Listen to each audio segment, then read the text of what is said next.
माछा खान आएको बेलामा परेछ यो त साँप त उता छ उता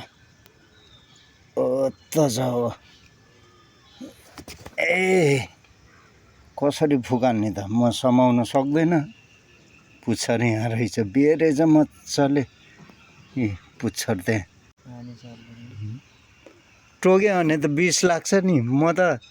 बाम परेछ के अरे भनेको त साँप परिरहेन मुगा वे छोड्दिन अब यत्तिकै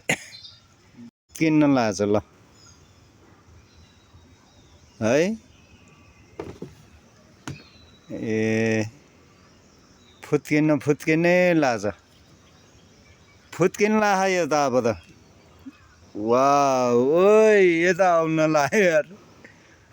ओइ तेरी यहाँ भित्र पस्दो रहेछ क्या यो त